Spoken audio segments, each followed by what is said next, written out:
बिस्मिल्लाहिर्रहमानिर्रहीम। अस्सलाम वालेकुम। माई सेल्फ मोहम्मद तजम्मुल और आप देख रहे हैं लर्निंग पॉइंट चैनल।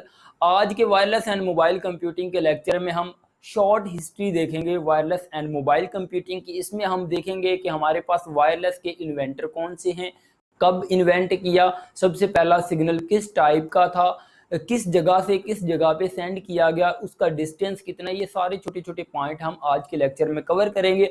और इस शॉर्ट हिस्ट्री के बाद हम ट्रांसमिशन डिवाइसेस देखेंगे जो कि हमारी डेटा ट्रांसमिशन डिवाइसेस हैं वायरलेस में, उसको भी देखेंगे जो कि मोस्ट इंपॉर्टेंट है। अडाप्टर हमारे पास है, राउटर है और उसके बाद रिपीटर है। इन तीनों डिवाइसेस को भी हम थोड़ा सा देखेंगे कि हमारे पास राउटर, अडाप्टर एंड रिपीटर क्या होता है। तो चलें स्टार्ट करते हैं वायरलेस की हिस्ट्री। तो हमारे पास सबसे पहले Guglielmo Marconi invented the wireless telegraphic in 1896। Basically हमारे पास जो पर्सन था गुग्लिमो मार्कोनी, इसने इन्वेंट की थी वायरलेस इन 1896 में। ठीक है, ये जो आपने ये याद रखना है, 1896 में हमारे पास वायरलेस इन्वेंट हुई थी। तो बेसिकली यहाँ पे लिखा हुआ है कि हमारे पास फर्स्ट सिग्नल कब सेंड किया गया था, 1901 में फर्स्ट सिग्नल सेंड किया गया था। He send telegraphic signal across the Atlantic ocean from Cornwall to ST John Newfoundland. Basically ये जगह का नेम है, एसटी जॉन न्यू फाउंडलैंड ये, और हमारे पास कॉर्नवाल, ये दो जगह का नेम है जिससे हमारे पास इस जगह से इस जगह पर हमारे पास फर्स्ट सिग्नल सेंड किया गया था 1901 में, 1901 में। ठीक है जी, हमारे पास इन्वेंट हुआ था जो वायरलेस 1896 में हुआ था। फर्स्ट सिग्नल हमारे पास सेंड किया गया था 1901 में, 1901 में। उसके बाद अगर हम बात करते हैं टोटल डिस्टेंस की, उस सिग्नल का जो टोटल डिस्टेंस था 3200 किलोमीटर था। ठीक है, 3200 हमारे पास 3200 किलोमीटर का डिस्टेंस था जो हमारे पास फर्स्ट सिग्नल था। अगर हम बात करते हैं कि हमारे पास वो सिग्नल किस टाइप का था जो कि 3200 किलोमीटर के डिस्टेंस तक सेंड किया गया था, बेसिकली ये अलाउड था alpha numeric character encoded in an analog signal. Analog signal की फॉर्म में हमारे पास अल्फा न्यूमेरिक कैरेक्टर जो सिग्नल था वो सेंड किया गया था। किस जगह से, Cornwall to ST John Newfoundland, इस जगह पे हमने सेंड किया था। तो अगर हम बात करते हैं कि हमारे पास जो हमारी फर्स्ट सैटेलाइट थी ये कब लॉन्च की गई थी, तो हमारे पास जो फर्स्ट सैटेलाइट थी, ये देखें, first communication satellite was launched in 1960। 1960 में हमारी फर्स्ट सैटेलाइट जो थी वो लॉन्च की गई थी। ठीक है, इस चीज को भी आपने याद रखना है। उसके बाद अगर हम बात करते हैं कि जो हमारी सैटेलाइट थी जो हमने फर्स्ट सेंड की थी, ये कितने चैनल्स को एक ही टाइम में क्या कर सकती थी, कंट्रोल कर सकती थी या हैंडल कर सकती थी, तो हमारे पास satellite can handle only 240 voice channel. सिर्फ 240 वॉइस चैनल को क्या कर सकती थी, वो जो सैटेलाइट हमने भेजी थी वो हैंडल कर सकती थी। ठीक है जी, जो फर्स्ट सैटेलाइट हमने भेजी थी वो 1960 में भेजी गई थी, लेकिन ये 240 वॉइस चैनल को क्या कर सकती थी, हैंडल कर सकती थी। अब हम बात करते हैं, ये बेसिकली शॉर्ट सी एक हिस्ट्री थी जिसका आपको पता होना जरूरी था। तो अब हम डेटा ट्रांसमिशन डिवाइसेस की तरफ मूव करते हैं कि बेसिकली हमारे पास डेटा ट्रांसमिशन डिवाइसेस कौन कौन सी होती हैं। होती तो काफ़ी हैं, लेकिन हम इस जगह पे हमारे पास राउटर, अडाप्टर एंड रिपीटर को डिस्कस करेंगे जस्ट इनको रीन्यू करने के लिए। मैं कंसीडर कर रहा हूँ आपने पहले पढ़ी होंगी, लेकिन मैं जस्ट आपको रीन्यू करवाता हूँ। आपने ओएसआई लेयर्स में इनको डिटेल में देखा होगा। हमारे पास राउटर क्या होता है, राउटर बेसिकली हमारे पास नेटवर्क्स होते हैं, एक हमारे पास इंटरनेट होता है। अगर हम बात करते हैं, अज्यूम दैट ये मेरे पास एक नेटवर्क है और एक ये मेरे पास नेटवर्क है। अगर इस जगह पे मैं राउटर लगा दूं और इस जगह पे हमारे पास दो पोर्ट हैं जिनके जरिए ये दो नेटवर्क को आपस में कनेक्ट कर रहा है, कौन, राउटर। राउटर हमारा बेसिकली दो नेटवर्क को आपस में कनेक्ट करता है। इन शॉर्ट हम इसको कह सकते हैं इंटरनेट। इंटरनेट, क्योंकि जब हमारे पास नेटवर्क मिलते हैं तो हमारे पास जो नेटवर्क जब मिल जाते हैं तो हमारे पास इंटरनेट बन जाता है। तो राउटर हमारा ये काम करता है कि हमारे पास दो नेटवर्क या दो से ज्यादा भी नेटवर्क हो सकते हैं। इस जगह पे भी हमारे पास नेटवर्क हो सकता है, इस जगह पे भी नेटवर्क, मतलब दो से ज्यादा नेटवर्क हो सकते हैं और मल्टीपल हमारे पास राउटर भी लगे हो सकते हैं। तो राउटर हमारे दो नेटवर्क को कनेक्ट करते हैं या दो से ज्यादा नेटवर्क को कनेक्ट करते हैं, तो वो हमारे पास क्या बन जाता है, इंटरनेट बन जाता है। तो राउटर का एक तो ये काम है। एक अगर हम बात करें फॉरवर्डिंग के लिए भी हमारे पास यूज होता है राउटिंग।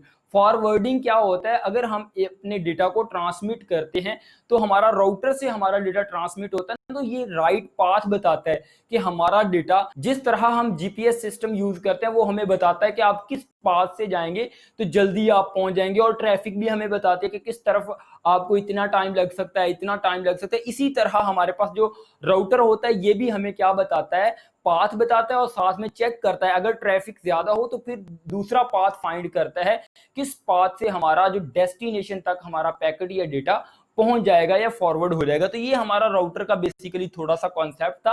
तो इस चीज के बारे में आपको पता होना चाहिए कि हमारे राउटर का क्या काम है। इसको अगर डिटेल में देखेंगे तो और ज्यादा हम इसको एक्सप्लोर कर सकते हैं। बेसिकली यहाँ पे मैंने डिफाइन ही करना था कि राउटर हमारा क्या करता है, नेटवर्क्स को कनेक्ट करने के लिए यूज होता है और उसके बाद फॉरवर्डिंग के लिए यूज होता है, और हमें बताता है कि कौन से पाथ को फॉलो करके हमारा डेटा जल्दी डेस्टिनेशन तक पहुंच सकता है। उसके बाद अगर हम बात करते हैं अडाप्टर की, तो अडाप्टर बेसिकली एक हार्डवेयर डिवाइस है जो कि डेटा को ट्रांसमिट और रिसीव करने के काम आती है। जैसा कि आपके लैपटॉप में NIC card, network interface card लगा होगा, आपने कभी खोला होगा, छोटी सी चिप होती है एनआईसी, नेटवर्क इंटरफेस जिसे कार्ड भी कहते हैं। ये डेटा को ट्रांसमिट और रिसीव करने के लिए काम आती है, वायरलेस के लिए, जिसे वायरलेस कार्ड भी आप कह देते हैं, इसे एनआईसी कार्ड कहते हैं, इसे अडेप्टर कहते हैं। बेसिकली ये हमारे लैपटॉप के अंदर बिल्ट इन होता है, ठीक है जी। अगर हम उसको निकाल दें तो हम वाईफाई यूज नहीं कर सकते। अगर हम बात करते हैं रिपीटर की, तो रिपीटर क्या काम करता है। रिपीटर बेसिकली अगर हम वर्ड से ही इसको ट्रांसलेट करने की कोशिश करें तो ये रिपीट करता है। रिपीट किस चीज को करता है, अगर हम नेटवर्किंग में देखें तो हमारे सिग्नल को ये रिपीट करता है। अगर हमारा सिग्नल देखें, अगर हमारा सिग्नल लॉन्ग डिस्टेंस तक जाएगा तो हमारा सिग्नल वीक हो जाता है, ठीक है। जब हमारा सिग्नल वीक हो जाता है तो रिपीटर हमारा क्या करता है, उस सिग्नल को बूस्ट अप करता है या एम्पलीफाई करता है, ठीक है जी। जैसे कि मैं एक सिग्नल इधर से सेंड करता हूं और 100 किलोमीटर तक उसकी रेंज हो, 100 किलोमीटर या 95 किलोमीटर पे मैं एक रिपीटर लगा दूंगा, क्योंकि हमारा सिग्नल मैक्सिमम 100 किलोमीटर ट्रेवल कर सकता है। तो 95 पे मैं क्या करूंगा, एक रिपीटर लगा दूंगा, ताकि जो भी हमारा सिग्नल हो जब वो वीक हो जाए तो उसको क्या कर दे, बूस्ट अप कर दे, दोबारा से इसे रीन्यू कर दे, ताकि वो ज्यादा से ज्यादा डिस्टेंस कवर कर सके। इस तरह हम मैक्सिमम डिस्टेंस को कवर कर सकते हैं according to our situation. Repeater हमारा ये काम करता है कि हमारे जो सिग्नल्स होते हैं जब वो वीक हो जाते हैं तो उनको बूस्ट अप करता है।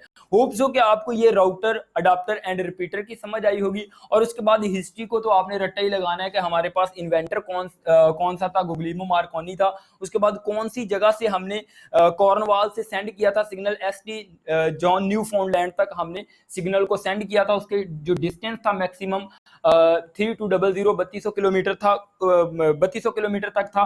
उसके बाद अगर हम बात करते हैं कि कौन सा सिग्नल था, हमारा अल्फा न्यूमेरिक करेक्टर था, हमारे पास वो एनालॉग सिग्नल की फॉर्म में था। इस चीज को आपने याद रखना है। उसके बाद अगर हम बात करते हैं फर्स्ट कम्युनिकेशन सैटेलाइट लॉन्च कब हुई थी, ये 1960 में लॉन्च हुई थी। अगर हम बात करते हैं कि वो कितने चैनल को सपोर्ट कर सकती थी, तो वो 240 वॉइस चैनल को सपोर्ट कर सकती थी, यानी कि हैंडल कर सकती थी। हमने राउटर की बात की, अडाप्टर की बात की, और उसके बाद रिपीटर की बात। राउटर के बारे में मैंने आपको बताया था कि हमारे पास डिफरेंट नेटवर्क होते हैं, उनको जोड़ने के लिए या उनके दरमियान लाइक अ ब्रिज हमारा जो राउटर काम करता है, ताकि हमारा एक इंटरनेट बन सके। हमारे पास नेटवर्क मिलके ही हमारा इंटरनेट बनता है, ठीक है जी। उसके बाद मैंने फॉरवर्डिंग का कॉन्सेप्ट भी बताया कि हमें राइट पाथ बताता है कि किस पाथ को हम फॉलो करके अपनी जो डेस्टिनेशन नोड है या डेस्टिनेशन है उसको जल्दी पिक कर। डेस्टिनेशन नोड यानी कि जिस लैपटॉप या डिवाइस तक, हम नोड कहते हैं जिस डिवाइस तक हम डेटा सेंड करना चाहते हैं। उसके बाद अगर हम बात करते हैं अडाप्टर की, तो अडाप्टर मैंने बताया एक हार्डवेयर, एक कार्ड है कह लें, या डिवाइस है, जिसे हम एनआईसी भी कहते हैं, नेटवर्क इंटरफेस कार्ड भी कहते हैं। ये आपके लैपटॉप में बिल्ट इन होता है। अगर हम रिपीटर की बात करते हैं तो रिपीटर किस काम आता है हमारा, रिपीटर हमारा सिग्नल जब हमारा वीक हो जाता है तो उसको बूस्ट अप या एम्पलीफाई करने के लिए यूज होता है। होप सो कि आज का लेक्चर आपको अच्छा लगा होगा और कुछ आपको सीखने के लिए मिला होगा। ये हमारा बिल्कुल शॉर्ट लेक्चर था। मैंने ये मतलब के 3 कॉन्सेप्ट भी हिस्ट्री में जानबूझ के डालें, क्योंकि इतनी लेंथ नहीं थी लेक्चर की, तो मैंने सोचा ये भी हमारे रीन्यू हो जाए कॉन्सेप्ट, क्योंकि हमने कंप्यूटर कम्युनिकेशन एंड नेटवर्किंग में पढ़ा था, अब हम वायरलेस पढ़ रहे हैं, तो इसको रीन्यू कर लें क्योंकि आगे यही कॉन्सेप्ट यूज होंगे। तो होप सो कि आज का लेक्चर आपको समझ आ गया होगा। अगर आपको ये लेक्चर समझ आया, कुछ सीखने को मिला, तो मेरे चैनल को जरूर सब्सक्राइब कीजिएगा।